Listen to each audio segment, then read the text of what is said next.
And we should be live. Hello. We're here to do it all over again. I know that's a very scary thought, but yeah, we're here to do it all over again.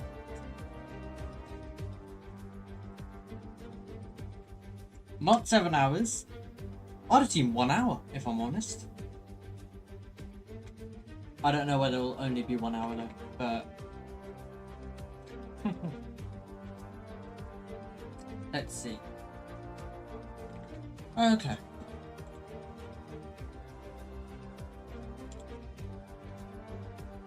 Oh, lovely.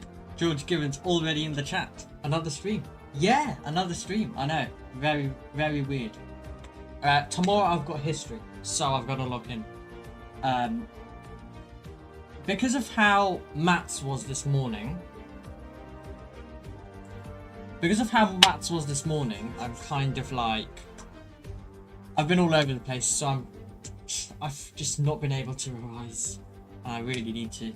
So this is a good chance to at least have me seated here so I can attempt to revise.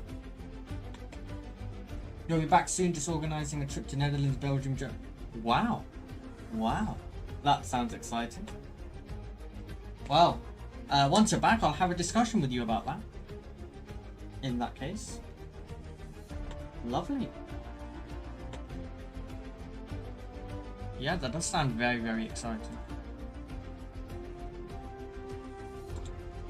Once again, we're live on YouTube and Twitch. It would be quite stupid if we weren't live on YouTube, especially after it was actually the active one last time. So I think, yeah, it's very important that we're active on there. Just loading everything up, by the way, as it stands. Just loading things up right now.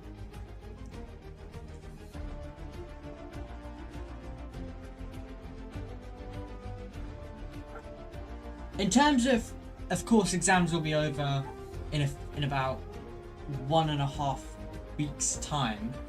So, in terms of what we're going to be doing after that, well, I'll completely, it's quite literally, I'll be like unemployed during the weekdays, of course. Like, you know, I'll be very much either chilling here or doing something exciting with my life. Which the latter I cannot guarantee all the time. Therefore, streaming, doing something of that kind is probably what I'm going to be doing to some degree, if I'm honest. What I'm going to be doing specifically, no clue. Like, this is right now kind of become a series, which of course is not going to be a series that will continue for long. Like, that's one thing I'll guarantee you now. It's not going to be a series that will go on for long. And that's just because exams will be over, and that's a good thing.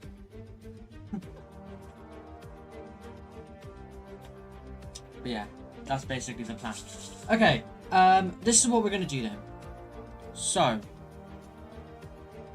I'm going to leave the music on, and until people like comment in the live chat or something, I'm going to mostly just be focused. But do comment in the live chat at some point, or well, chat in the live chat. So I can, well, stay focused for longer.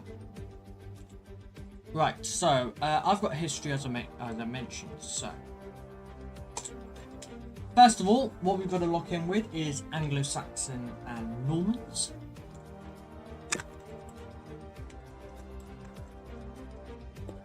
I've got a phone notification, and that's going to distract me. Should I just put my phone away? Oh, it's a mobile live dashboard. Twitch telling me manage your channel directly from your phone. No thank you, there's nothing to manage.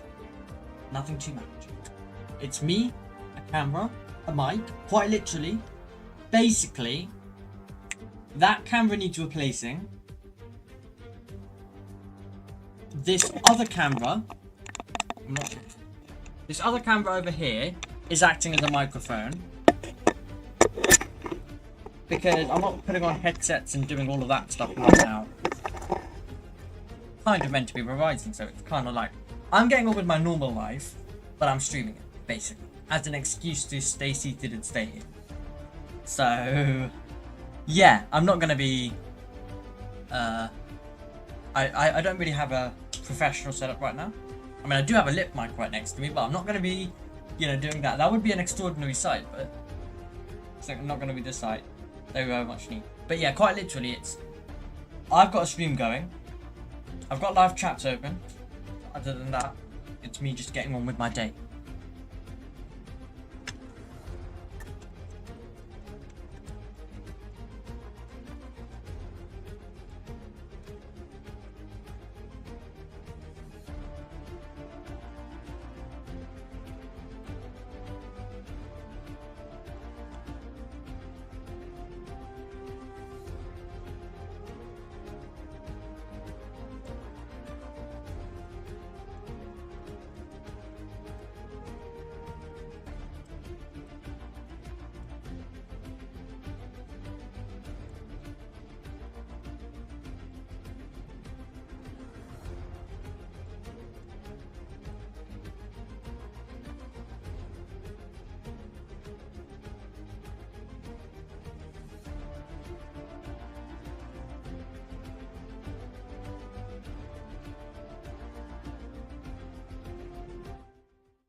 Once again.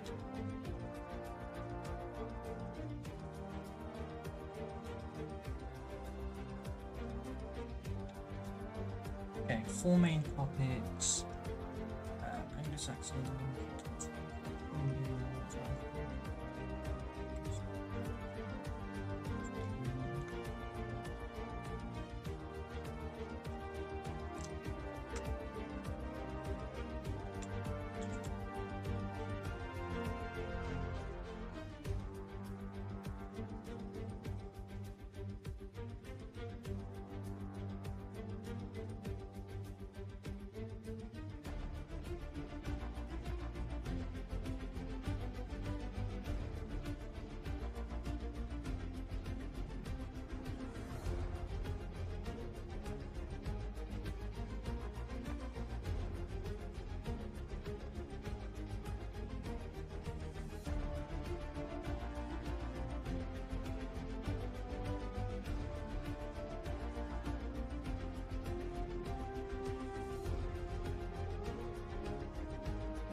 Okay.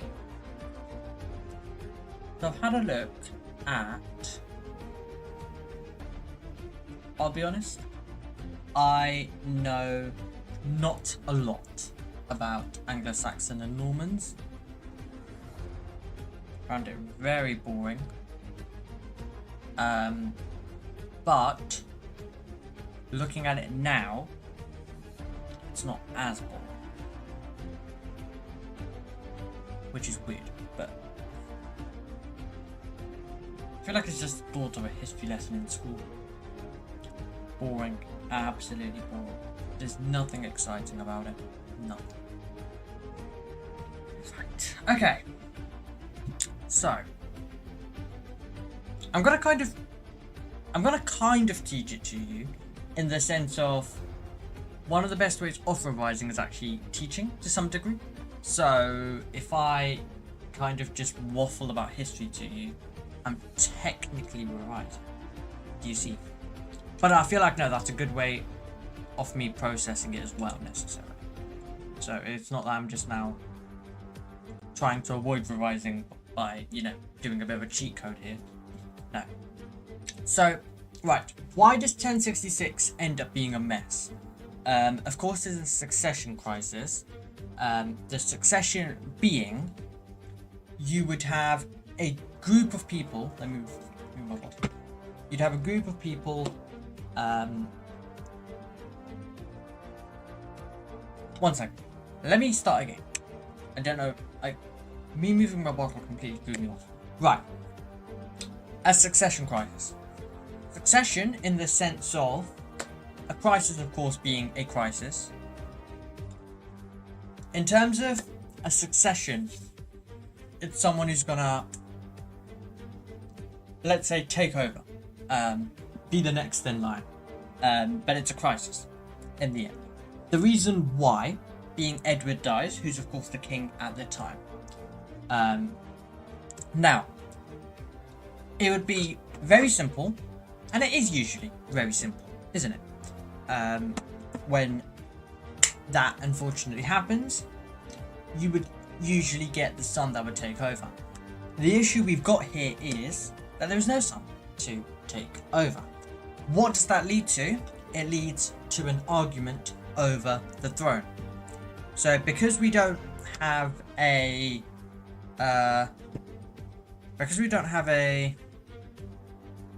just getting a message just went at the same time. This is going well. But because there's no son, it means that you're looking at a lot of people who could be, let's say, qualified to take over, but there's no simple way for someone to take over, and the issue is, Edward, of course, has not decided who's going to take over, because, unfortunately, if someone dies, there's no way you can kind of go back and ask them something, believe it or not. So it all kind of happens out of nowhere, and that's why there's a succession crisis. Okay, that's where the issue is. This whole thing we would not be quite literally talking about this right now. At this moment of the day, in time, there'd not be a GCSE on it, etc. if there wasn't this one bit of conflict. So, that means that there is 4 people who are decently qualified in their own rights, but 4 people who believe that they've got, a claim. And they're basically called claimants. They've got a claim to the throne. Okay? So, first of all, it's Harold Godwinson. He's a powerful earl, so that of course very much helped. Edward supposedly named him king on his deathbed, supposedly being the critical key word, and he was chosen by the Witan. That means that he brings the strongest immediate claim to the throne. Then another claimant being William of Normandy, and the reason why is because he said that Edward promised him the throne. So you see what's going on here. And he also claimed Harold saw a note to support him.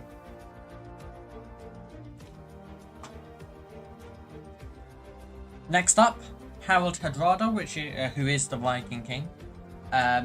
Why? Why is he involved in this? Well, it's because there's an old Viking agreement over the throne. You could say that he's got the weakest claim, but provides a strong army, let's just say. And then Edgar Atheling. Now, he is a blood relative of Edward. You'd be like, oh, okay, simple. Not quite, because the issue is when I said earlier everyone's qualified, less so for Edgar Atheling, and that's because he's too young and he's inexperienced, therefore. So being given the throne would not work, basically, let's just say. So those are the 4 claimants. So you've got Harold Godwinson, you've got William of Normandy, Harold Hardrada, and Edgar Atheling. Like anything really in history, there's a conflict which begins, and a conflict causes something. Okay? Of course, for the most part, you've got world wars and other stuff like Cold War, which is which I also have tomorrow, but you know, that's a bit of a stronger topic. Luckily, I was able to fix and sort that out earlier. With Anglo-Saxons, it's all coming down to the end. It quite literally is the final countdown. Quite literally is the final countdown.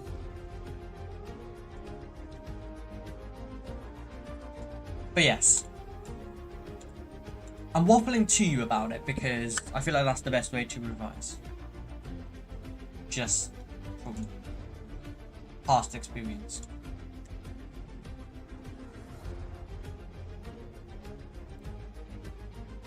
So yeah, you have those 4 that have a claimant to the throne. And they all bring together different reasons. So Harold Godwinson, for example, brings together the strongest immediate claim. You get William of Normandy, which the claim for him is very much over promises, isn't it? Apparently, Edward promised him the throne. Apparently, Harold saw an oath to support him. So, you know, there's very much a lot of he said this type behavior in terms of that. Harold Hardrada, however, does have an old Vikings agreement. But, you know, that's about all he's got. That's the only reason he's got a claim to the throne. He does also bring together a strong army, but yeah, weakest claim. But the strong army is critical because then that could, in theory, at this time of knowing the conflict, that could be what brings, that could be what, let's just say, brings the throne, like, to it, if you get what I mean. Edgar Atheling. Every time I'm saying Edgar, I feel like saying Johnny Edgar or something, or Jessica Edgar, and it's like, that's great. I've got to put racing names aside for now. But yes, Edgar Atheling. The only thing he's really got is the blood relation, but that would go a long way. Because if the next thing after would be a son, and if that's not possible, you would kind of look at that. But there's a whole big issue and there's a whole risk about it.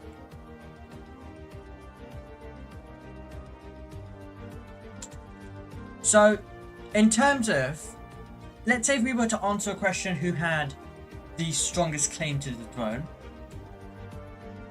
Harold Hardrada would be... Oh, sorry, that's not Harold Hardrada. Harold Godwinson. He would have the strongest claim because he was crowned immediately. So you could easily make a big point about that. So when it comes to Harold Godwinson, for example, you would bring up how you would just bring up you know, how he was a powerful earl, how supposedly was named king on his deathbed. I mean that's the, what should I say? That's like the biggest, I think, talk, the biggest, I don't know what word I'm using, the biggest quote type thing that gets said in this, if I'm honest, isn't it? It's like the biggest, it's the biggest thing that's put out into the world. Yeah. Cool.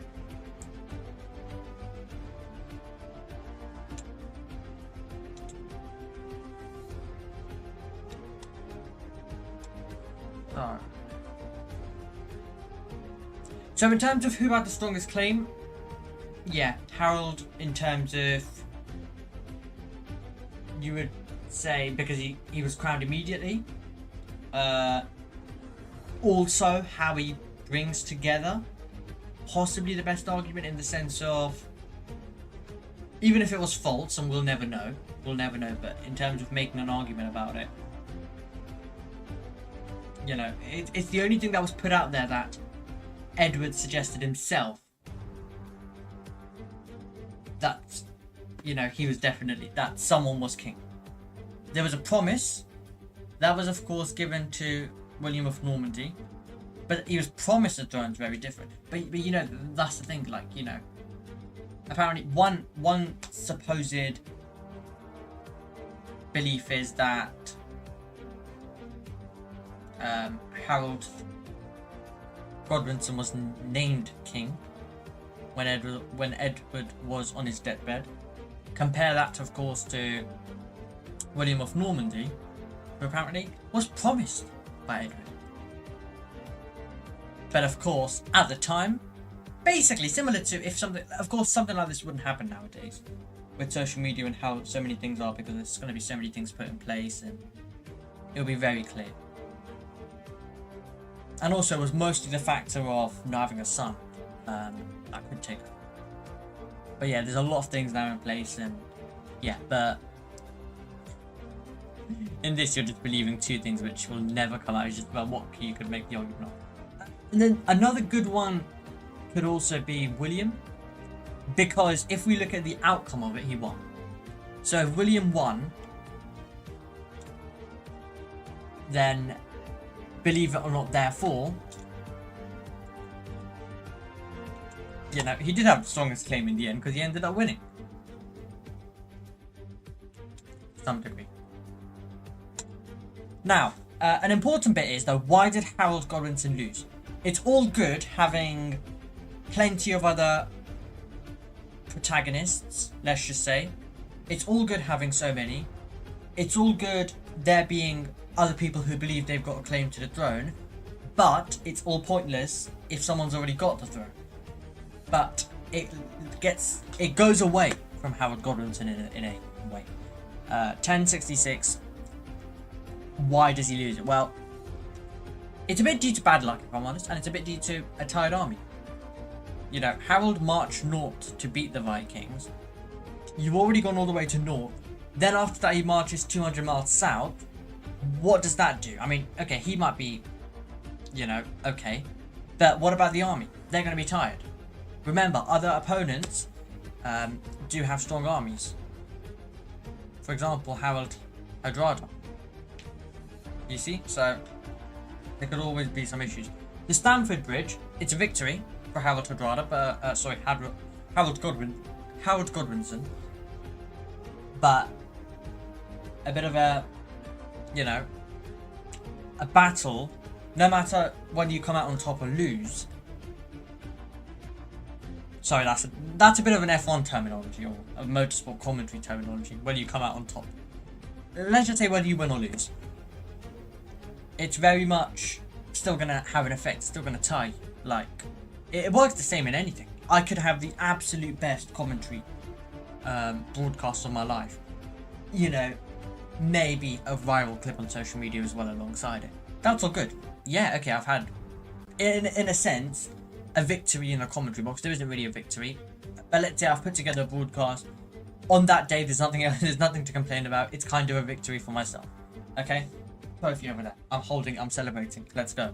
But still, you know, all the work I've done, all the preparation to that broadcast, all of the work inside that broadcast, and, you know, everything that goes into it, I'm still going to be tired after. Which is similar to that. Of course, it's a very different comparison, but once again, okay, a victory, not just a victory, but a very solid victory, still is going to tire. Because in order for it to be good, they have to work for it. It's as simple as that. So, yeah. Also, William prepared better to some degree, mostly because of good planning. He also had support from the Pope. And he had like the archers and other things as well. That just overall meant they were prepared better. In terms of battle tactics, the Normans used archers, infantry, and cavalry, and Anglo-Saxons used mostly the shield wall. So very much different tactics utilised. Harold died, most important point, probably arrow, killed in fighting. Of course, that meant that with no leader, it kind of collapsed.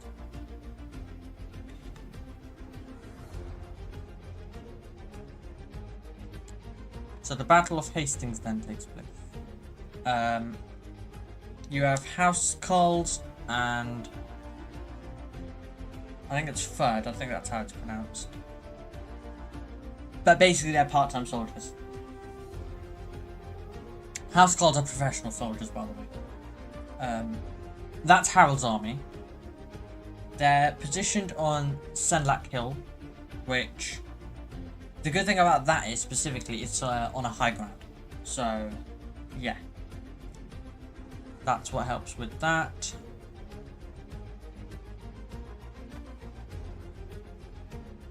The Anglo-Saxons' tactic, most of all, was that they could stand together with shields, and that could provide a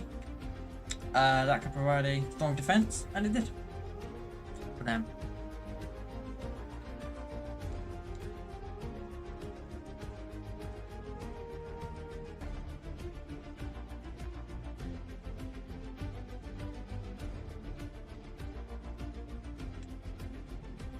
Then you had a bit of a retreat that came in. The Normans pretended to run away. Anglo-Saxons chased. Shield wall broke. Normans attacked.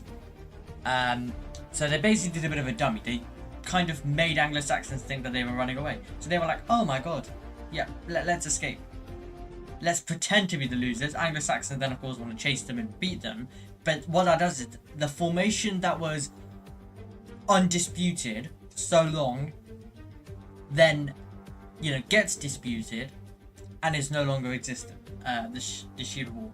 That was their saviour, and Normans used a bit of tricks to get that. So it meant the Normans attacked.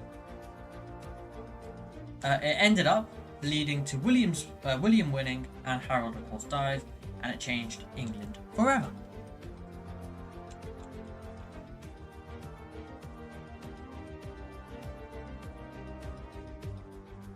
So how did William keep control? Well, after invasion, people rebelled. William had to stop them, basically, and that's how things go on.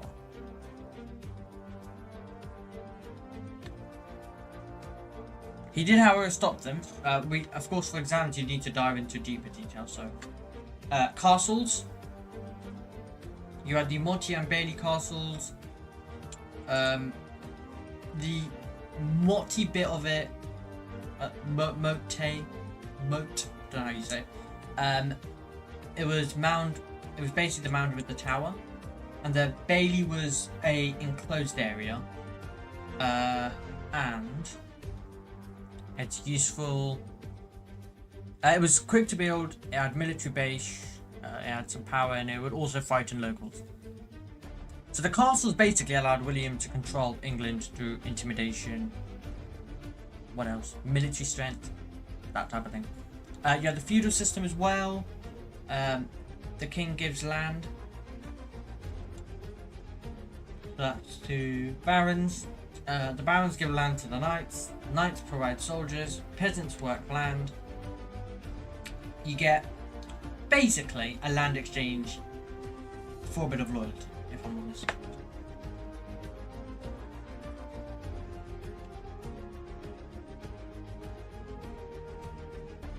So harrying off the north. This is very important.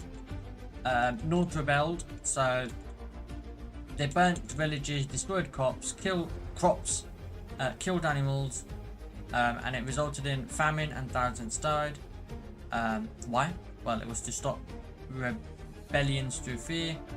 Exam judgment. So in terms of an exam judgment point, worked in stopping rebellions were very cool. By the way, it may seem like I'm teaching, in a sense. Of course, I don't really know much of this myself. I'm taking information and I'm trying to teach it in a way, to some degree. So if you're thinking I'm like I'm just reading off something, I am. But as I said, that's technically a way to revise, because I'm getting this information and relaying it out.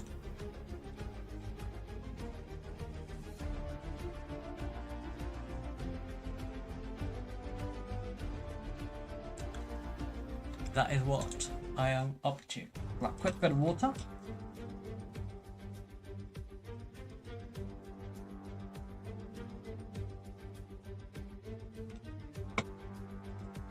So important.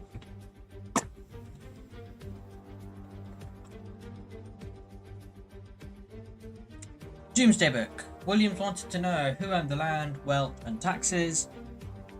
What it was basically a giant survey of England. It was important because better tax collection, and it had more control. So it was basically who owns what, really.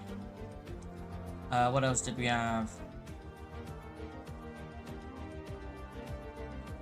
You have church changes. So William changing the church. Before Anglo-Saxon bishops, after Normans replaced them. So Lanfranc becomes an archbishop. Some of the changes that had more Norman control, new cathedrals, and you also had church reform. And church helped William control the country, basically.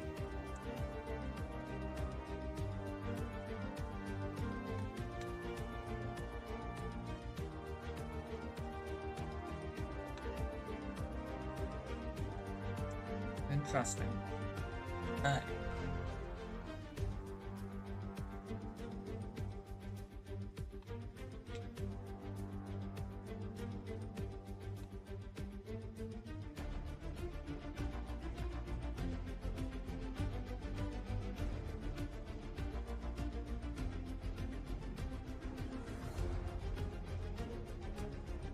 Right, I've got a little quiz here. Let me just see if I can answer this correctly.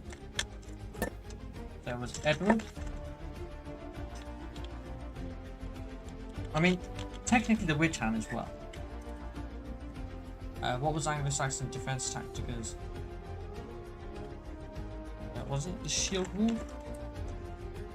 That's how much I even remember. One reason Harold lost. Tide army.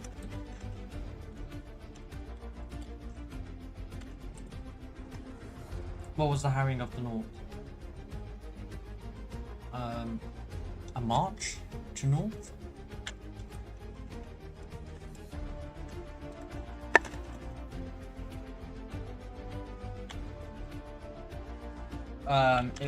Doomsday Book, I think was the second years.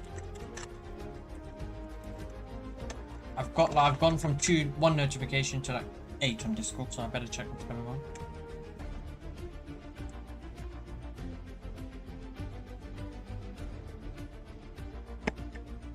Okay.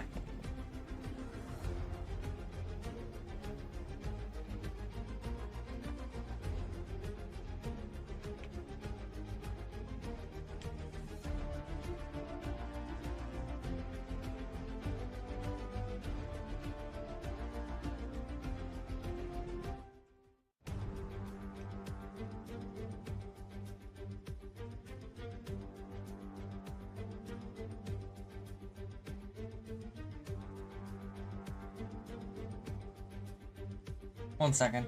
Let me quickly mute my mic while I listen to this.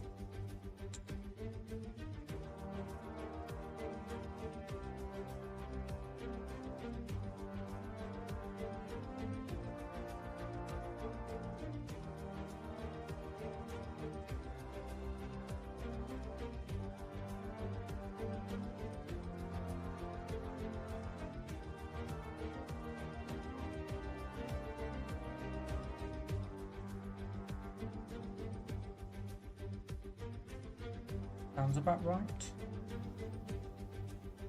There's alarm discussions going on and stuff.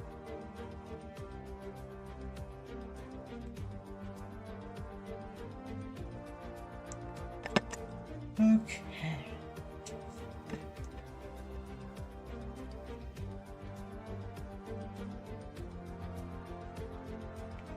The Witan. Yeah. Shieldall.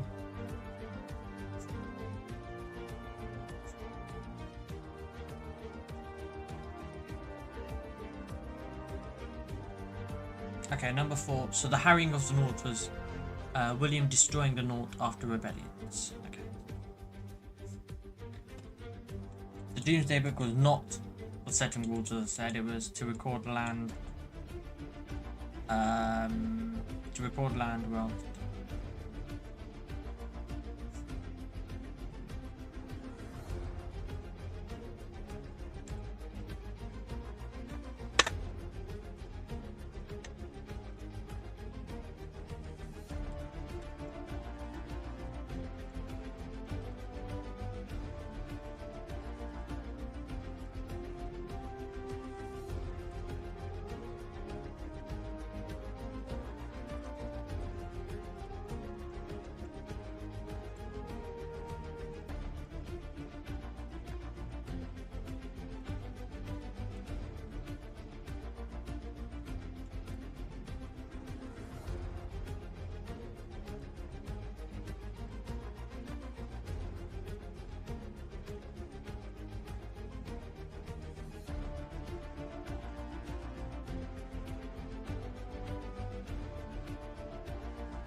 Okay. 1 second, another notification.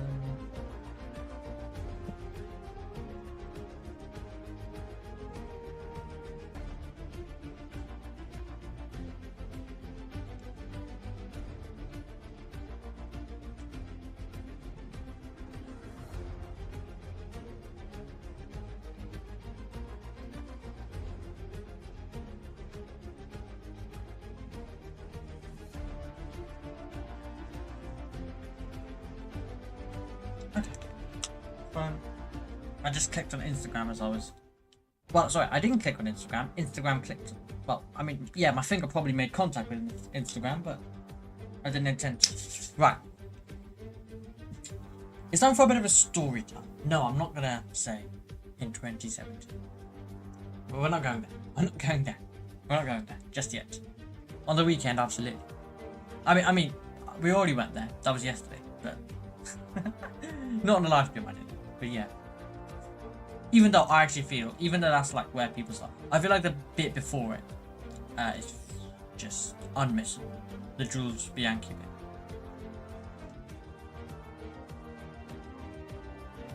I know in 2017 kind of became the iconic bit, but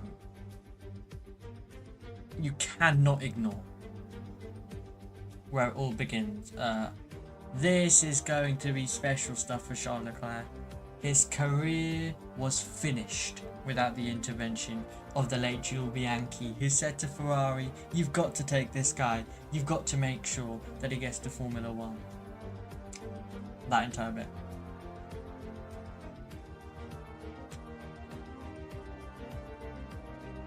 And of course it also ends with, and what a gift that was to give. And then, in 2017. The whole bit's important. Very important. If only I had that skill of just memorizing just content, life would be great. Okay. So, I'm going to read this summary paragraph of it, off the whole course. So, well, in terms of where the course starts and ends. Like, just really focusing on the story bit, just to get an idea of the plot. Which I know a plot makes it sound like it's an Inspector Calls or Macbeth, or we're doing English literature in that. But I think getting a full understanding of what goes on from start to finish is so important. So, before 1066, England was ruled by the Anglo-Saxons under King Edward the Confessor, who relied on powerful earls and the Witan to help govern. So, what can we do here? So, before 1066, prior to the year where the succession crisis happens, England was ruled by Anglo-Saxons. That was under King Edward the Confessor. Okay? He had a team of powerful earls and also the Witan to help govern.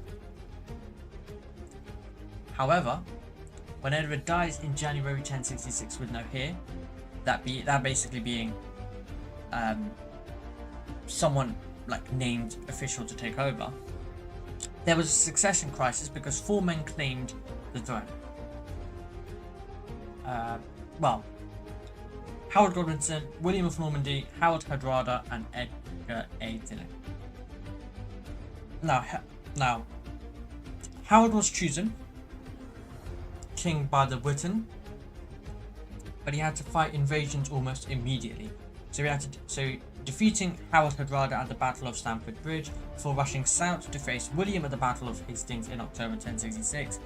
Harold's tired army fought using a shield wall on Senlac Hill, but William's Norman army used cavalry, archers, and tactics like the feigned retreat to break the defense, and Harold was killed, allowing William to become king.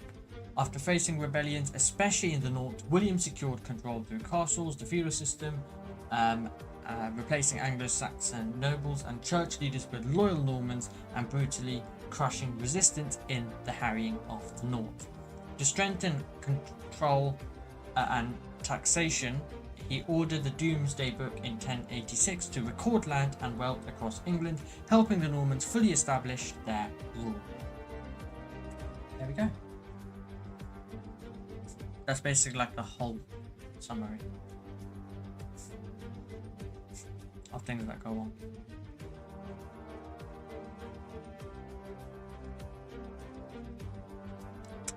So what do I need to do ahead of tomorrow? I'm going to wake up 2 hours before, not of course just live stream on here, but I feel like 2 hours before the exam is very much just a lock-in period. And I've got to do it.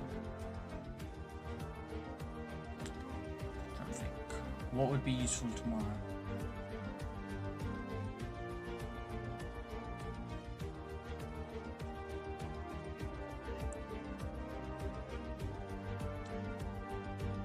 Very good question. Very good question.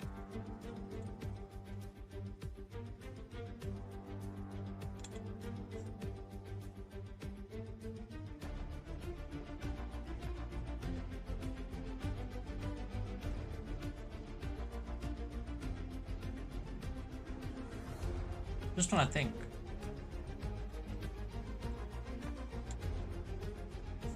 What do I absolutely...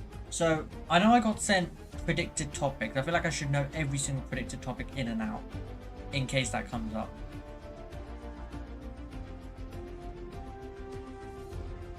When you're revising a bit of last second on a specific topic, I think it's better to at least know if you've got some bit of knowledge on what could come up then.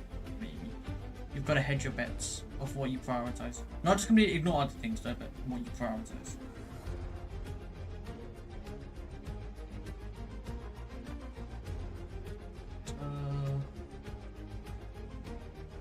There's really a lot though, isn't it? And I can't just, and even if I know Cold War well, I can't just completely ignore that. I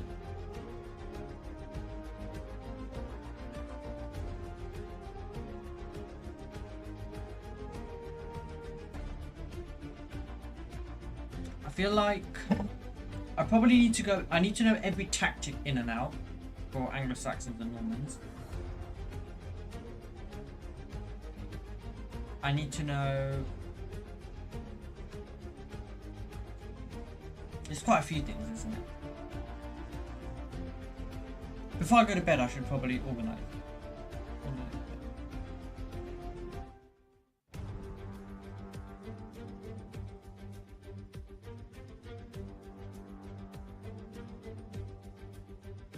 Very much should organise some stuff.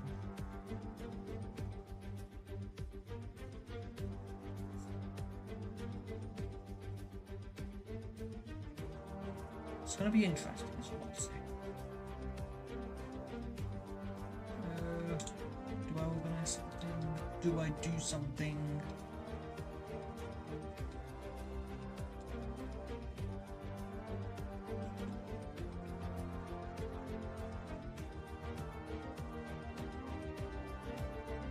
At least I'm not screwed tomorrow completely, which is good. It's just there's specific things I need to focus on. I'm happy. I feel like I've got Anglo-Saxons now to at least the same level as Cold War. It's now just going to be about upgrading a bit more of Anglo-Saxon Normans, making sure it's all in the long-term memory, then quickly re-going over Cold War as much as possible, and then look at predicted topics, make sure I can answer any question that could come up on them, and do that, and then maybe spend like 10 minutes or something answering predicted questions.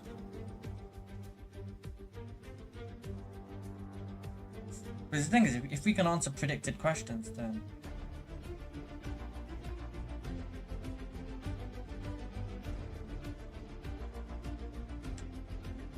we're gonna be in a good position, won't we? Okay, how long have we been live? 49. Okay, well, I think we'll leave it there. Wrap it up. Right, good luck to anyone sitting history tomorrow. What else do we have? I don't know whether I'll speak to you again before English language on Friday, but yeah, good luck to anyone sitting exams, whatever exams they might be, A-level as well, yeah, and any other GCSE exams I'm not aware of. Well done to anyone who did maths, and well, everyone did maths really. In terms of GCSE, everyone did maths, but also well done to everyone who did geography as well. Alongside that, I think everyone who did geography gets a well-deserved break tomorrow, so yeah. They had to deal with the double today, but they get tomorrow off. But yeah, we'll go in, and then we'll see what we can do. I might come on tomorrow, however, to revise a bit for English language. Maybe I might. Just so we can end English on a high. And then what do we have after that exam-wise? So we'll then go into... Okay, so then we'll have a weekend.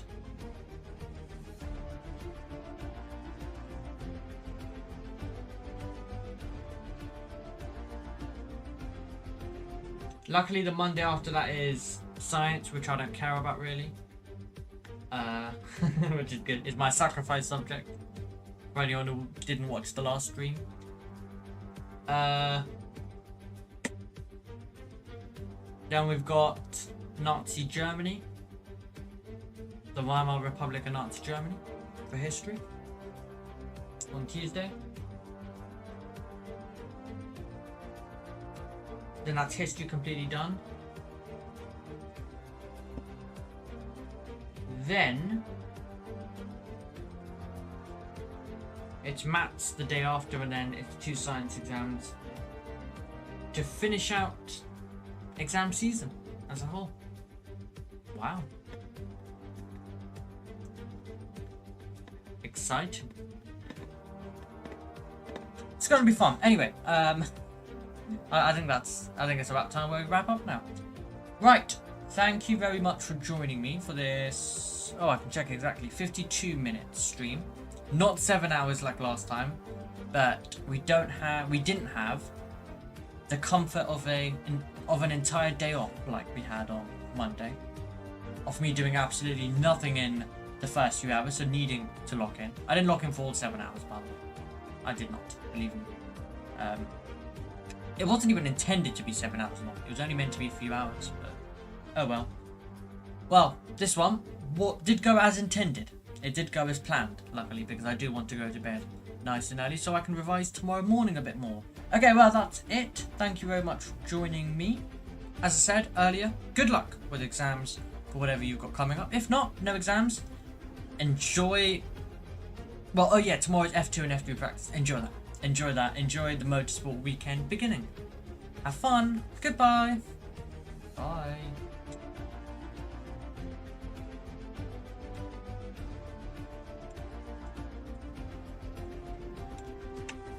And beginning.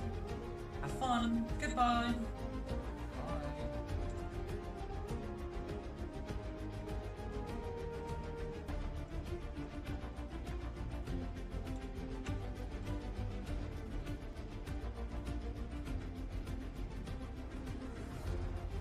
I just realised it didn't end YouTube, which I just find out really amazing. I ended Twitch, didn't end YouTube. I'm still on YouTube. Thank you very much, Oliver, by the way. Good luck to yourself as well if you've got exams. Okay,